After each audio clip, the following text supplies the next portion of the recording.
You've carried questions that no one else could see. The kind of questions that live behind your eyes when you smile. Why this pain? Why the delay? Why the rejection? Why does it feel like the doors keep closing, the silence keeps stretching, and the weight keeps growing? You've wondered if maybe you missed it, if maybe you misunderstood the call, or worse, if you were never chosen at all. But you need to hear this, and not just with your ears, but with your spirit. God is about to prove why He chose you. This is not a coincidence. This moment, this message, this interruption, in your day, it's divine. You are not here by accident. Heaven orchestrated this appointment because the ache in your soul has reached the throne and the time for silence is coming to an end. You are not reading encouragement. You are standing in front of confirmation. This is not motivational fluff. This is a sacred alignment between what has been whispered in the dark and what is about to be revealed in the light. So pause, exhale, and open this message not just with your mind but with your heart. Lay aside every defense you've built, every mask you've worn to survive, and dare to listen as someone who has been hidden, not discarded, set apart, not abandoned. This is for you, the one who's been tested in isolation, misunderstood in your process, and anointed in places no one applauded. If your spirit has been weary, if your prayers have gone unanswered, if your purpose feels buried beneath delay and disappointment, then understand this: you are the one He has been preparing. The crushing didn't disqualify you. The silence didn't cancel your calling. The waiting wasn't wasted. It was holy. It was surgical. It was protection.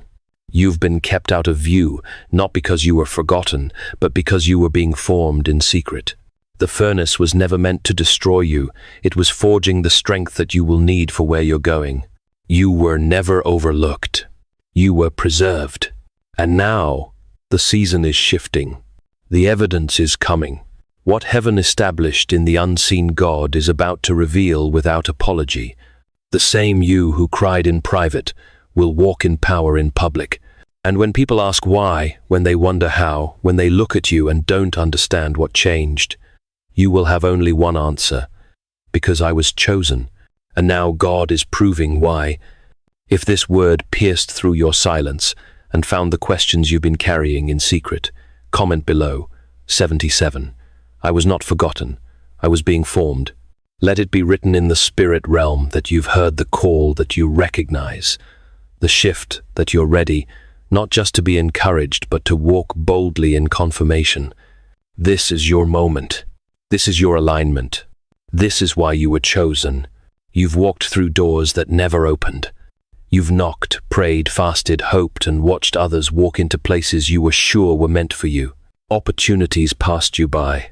People dismissed you. Circles excluded you. It didn't make sense. You gave, but the harvest never came. You served, but stayed unseen. You poured out, but remained empty. And somewhere in the silence you started wondering, did I miss it? Did God change His mind? But you need to know no door that truly belonged to your destiny was ever allowed to close without purpose. Every no, every redirection, every unanswered cry was a thread in the tapestry of protection. You weren't being denied. You were being hidden. Because God never exposes a vessel before it can carry the weight of glory He intends to pour into it. What felt like rejection was really preservation. What seemed like delay was divine strategy. You were never buried. You were planted. As C.S. Lewis wrote in letters to Malcolm chiefly on prayer, we may ignore, but we can nowhere evade the presence of God. The world is crowded with Him. He walks everywhere, incognito. Your seasons of delay were not absences of God, but moments when His presence was working unseen, orchestrating your protection and preparation. Those closed doors were not denials, but divine interventions, ensuring you were hidden until your character could bear the weight of your calling. There's a difference between being overlooked and being reserved. You weren't passed over. You were set apart. While others ran ahead, you were being rooted deeper. While others built platforms, you were building character. Because what God is about to do through you requires more than talent. It requires weight, depth, endurance, and heaven will not allow you to arrive at influence without the integrity to carry it. That's why it's taken longer. That's why the pressure has felt heavier, because the anointing on your life is not light, and neither is the calling. So don't curse the delay. Don't despise the silence. It wasn't punishment. It was alignment. You weren't ready yet, not because you were unworthy, but because you were chosen for something heavier, something sacred. And sacred things are never rushed. They are revealed in their time, in their fullness, in their glory. And now the ground is trembling beneath your feet, not because you're about to rise by your own strength, but because God is about to reveal what He's been building in you all along. He is about to prove why He chose you. There is a mark upon you, not one made by man, but one sealed in the Spirit. And though the world may not see it, hell does. That's why your battles have been different. That's why the pressure has felt unbearable at times. You weren't just going through life. You were going through refining, the kind of fire reserved only for those set apart. You've looked around and seen others thrive while you were breaking, others succeed while you were stripped. You tried to walk the same paths as they did, but your feet burned where theirs glided. What they carried lightly you could not. What they touched casually you were forbidden to touch. And somewhere along the way you thought something was wrong with you. But here's the truth. It wasn't weakness. It was consecration. Because when you carry a mantle, heaven intends to use the path will never feel familiar. It will feel lonely, isolated, heavy, because your call is not common. C.S. Lewis, in The Problem of Pain, wrote, God whispers to us in our pleasures, speaks in our consciences, but shouts in our pains. It is His megaphone to rouse a deaf world. Your trials, your isolation, your burning paths were not signs of abandonment, but God's megaphone shouting through your pain to awaken the sacred purpose within you. What felt like punishment was the divine process of consecration setting you apart for a calling that others could not endure. You've been misunderstood by people who don't carry your fire. You've been criticized by those who couldn't endure what you've survived. But don't waste time trying to explain a process they were never meant to understand. They weren't there when God called you in secret. They weren't in the room when heaven whispered destiny over your life.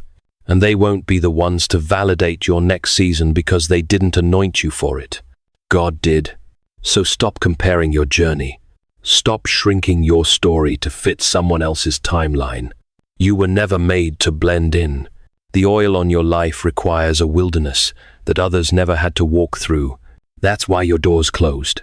That's why your spirit has felt pressed, crushed, even near breaking. Because God has been extracting something eternal from you, something holy, something that can't be manufactured by platforms or applause. You carry the scent of surrender. You bear the scars of obedience. And that makes you dangerous to the darkness. That makes you a threat to the system. That makes you a target, but also a vessel of power. You've been tried in private, so you can be trusted in public. And now the one who called you in secret is preparing to confirm you in the open. God is about to prove why He chose you. Before David ever held a crown, he held a slingshot in silence. Before his name was sung in the streets, he was forgotten in the fields. Even his own father didn't consider him worthy of inclusion when the prophet came searching for a king. And yet he was the one heaven had already chosen. Not because he looked the part, not because he was first in line, but because his heart had already bowed in secret. While others practiced performance, David practiced presence. While others chased visibility, David was chasing God. And just like David, you were chosen before anyone knew your name. Not because of your qualifications or credentials, but because of your posture. Because heaven saw your yes before anyone else saw your face.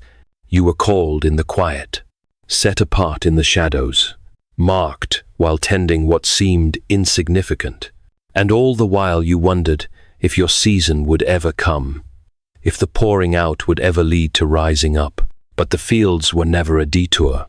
They were the foundation. What looked like obscurity was actually holy ground. Every unnoticed act of obedience, every hidden sacrifice, every lonely night in the pasture was building an unseen strength within you. God was shaping you where no one else was clapping, because he didn't need an audience to affirm you. He only needed your surrender. And when the time came, heaven sent for David, not when he campaigned, not when he begged, but when the oil was ready, when the moment demanded the kind of character that only the wilderness could produce. And so it will be with you. You will not have to strive to be seen. You will not have to manipulate your way into visibility. When the time is right, the anointing will speak for itself. The call will find you. The oil will flow in front of those who never believed in you. And the crown will rest on a head that learned to bow first in secret. So do not despise your hidden years. Do not mourn the pasture, because the same God who trained David with lions and bears in silence is the one who has been training you. And just as the battlefield revealed what the field had built in David, your moment will come, and when it does, you will not falter, because you will have already been forged. God is about to prove why he chose you. You've questioned yourself in the quiet, haven't you? Wondered if the mistakes you made disqualified you. If the detours you took canceled the assignment. You've carried shame like a second skin, quiet, hidden but heavy. And somewhere along the way, you started believing the lie that because you failed, you must have forfeited your place. But hear this, and let it settle deeper than your wounds. You are still the one he chose, even after the breakdown, even after the compromise, even after the backslide, the silence, the season where your faith flickered so low you barely recognized yourself. You may have changed, but God didn't. His call wasn't fragile. His decision wasn't impulsive. He didn't choose you based on a moment. He chose you based on eternity. He factored in the fall before he gave the assignment. He saw the whole journey and still said, "That one, I want that one." Your brokenness didn't revoke your calling. It revealed your need for grace.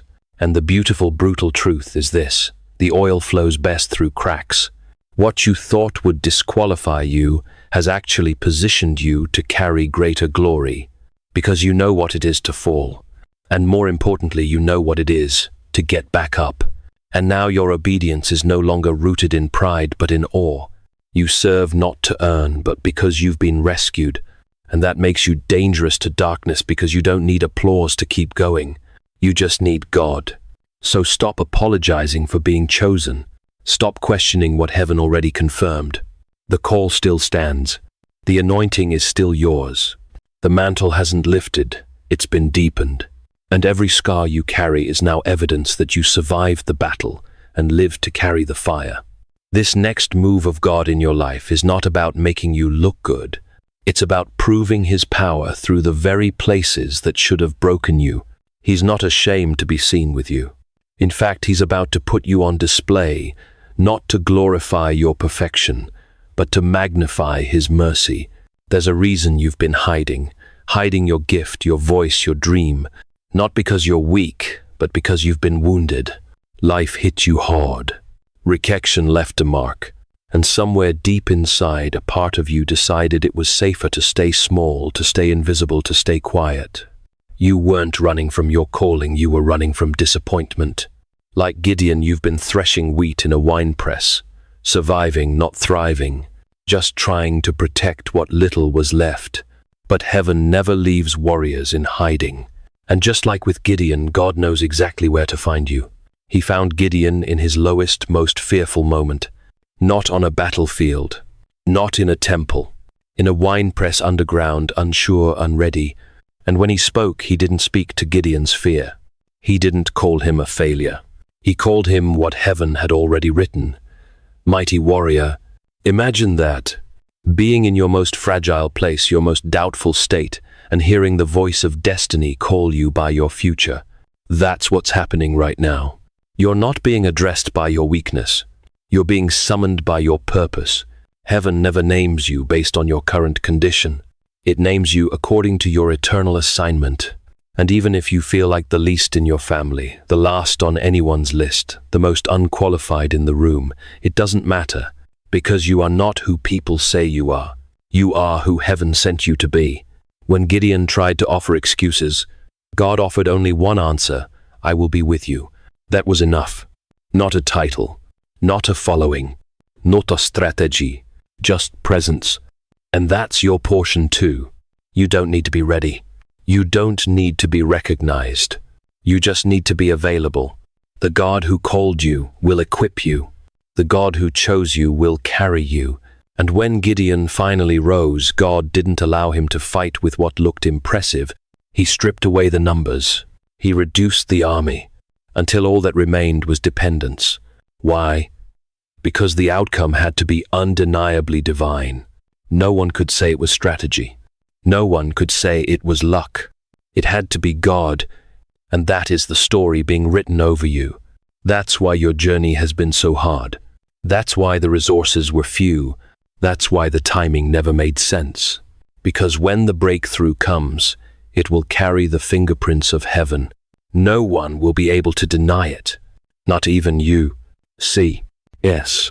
Lewis in Mere Christianity wrote, "It may be hard for an egg to turn into a bird. It would be a jolly sight harder for it to learn to fly while remaining an egg."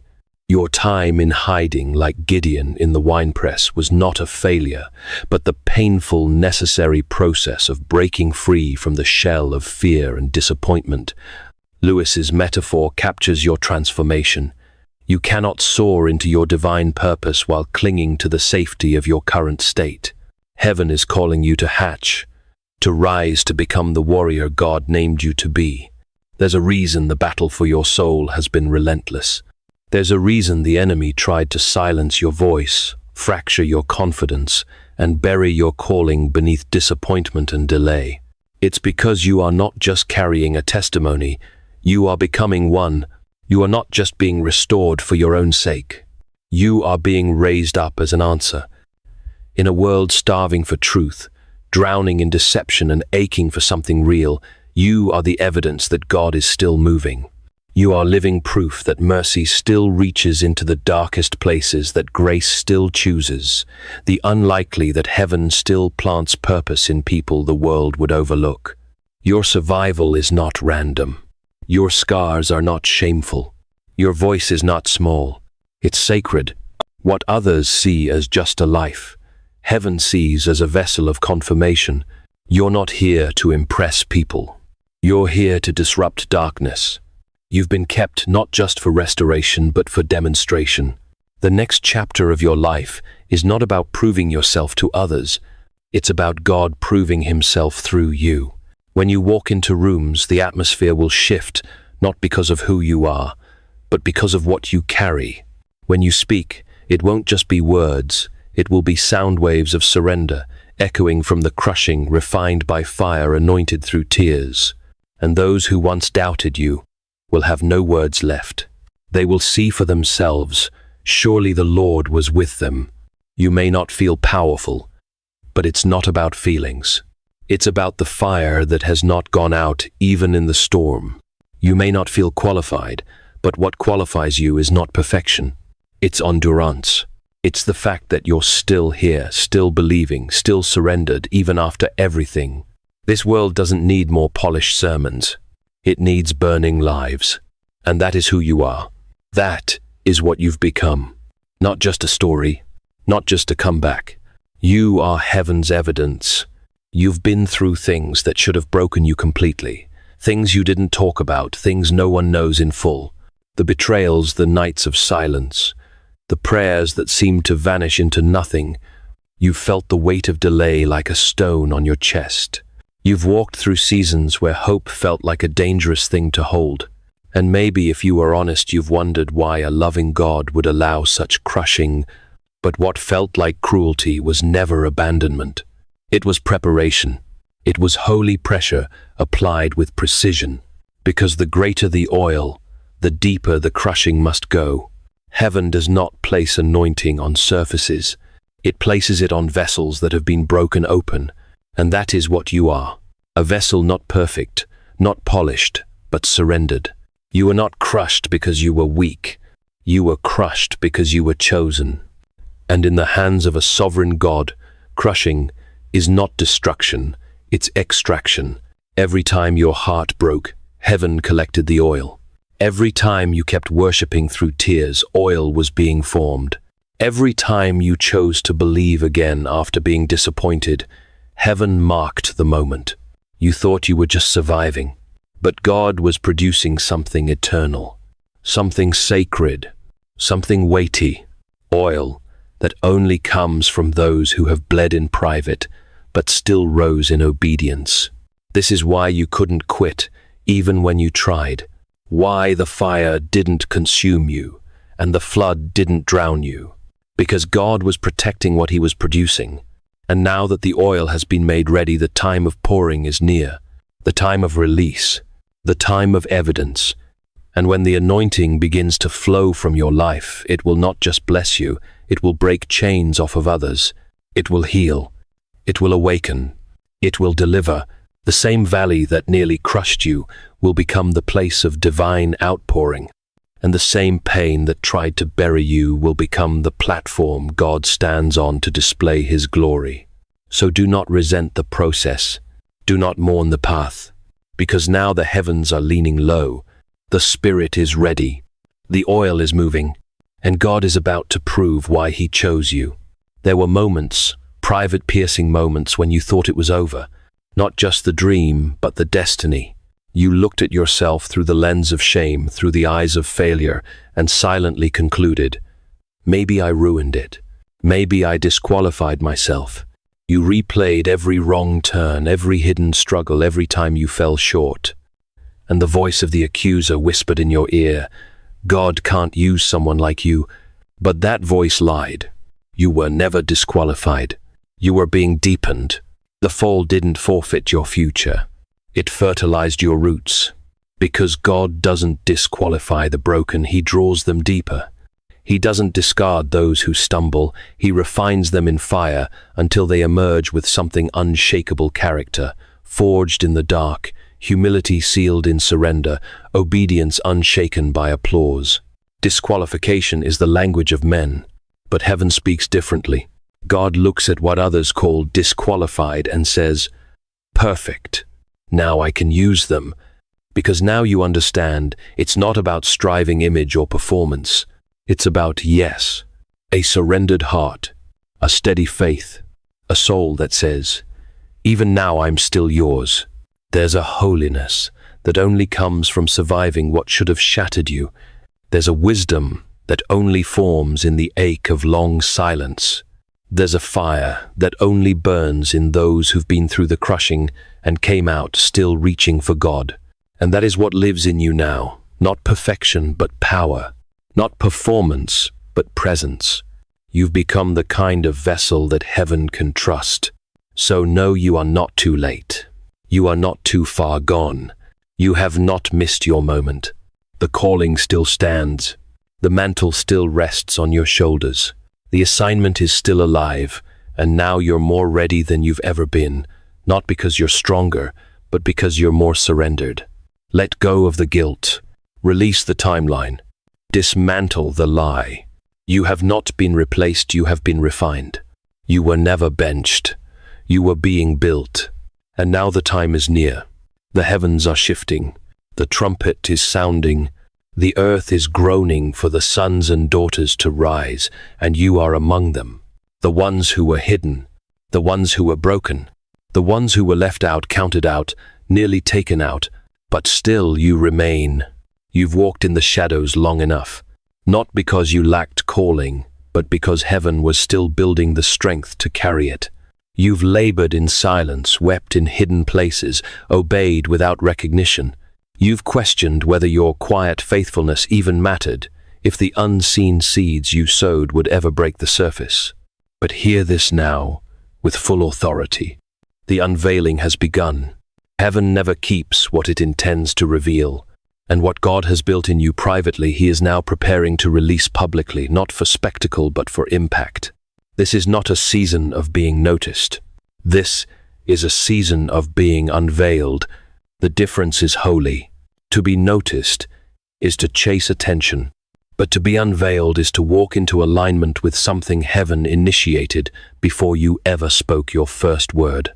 Everything in your life has been pointing to this moment, not a platform, not applause, but purpose. The long wait wasn't a delay, it was a preparation. You weren't being punished. You were being preserved. God was guarding what he treasured, hiding what he wasn't finished forming, because the weight of what you carry cannot be placed on shallow foundations. And now what has been cultivated in the dark is strong enough to carry light. This revealing will not require striving. You won't need to force open doors. You won't need to chase opportunity. What's coming is drawn to what you've become. The doors will open because of the oil. The favor will find you because of the fire. Not because of who sees you, but because of what you carry and because the time is right. You'll walk into rooms you didn't apply for. Speak into lives you never sought out. Release healing through words you once kept buried. Because now the hiding season has done its work. The crushing has completed its course. The silence has strengthened your sound. And now the wind is shifting, the veil is lifting, and the world is about to witness the emergence of one who did not rise through ambition but through brokenness, one who didn't force a calling but was faithful to it, one who endured the darkness, not just to survive but to become. You are that one. And now God is about to prove why he chose you. This is the turning point, not because everything around you has changed, but because something inside you is finally ready to rise. You've spent long enough beneath the weight of doubt, draped in the garments of shame and silence. You've whispered, "I'm not ready," so many times that the words feel like truth, but they're not. They're residue from wounds you were never meant to carry into your calling. And now the time for hiding has ended, not with noise or chaos, but with holy clarity. Heaven is not demanding your perfection, it's asking for your surrender. The kind of surrender that says, "I don't have all the answers, but I will still say yes." You've been waiting for a sign, but this is the sign. You've been praying for confirmation, but the confirmation is already burning inside you. That stirring in your spirit, that unrest that won't let you settle for normal, that ache that won't be numbed by distraction, that's the call alive and relentless, refusing to let you forget who you are. And no, it's not too late. You didn't miss it. You didn't ruin it. The detours didn't disqualify you, they deepened you. They broke your pride. They crushed your self-reliance. They purified your yes. And now with trembling hands and an open heart, you are more ready than you've ever been. So come out of hiding. Come out from under the weight of delay, fear, and comparison. The world doesn't need another performer. It needs a vessel, one that has been through the fire and came out with oil, and that is who you are. Your story was never meant to end in survival. It was meant to echo in eternity as evidence that God still chooses the unlikely, the broken, the surrendered. You are not here to play it safe. You are here to shift the atmosphere, to carry glory, to walk in obedience even when it costs you comfort.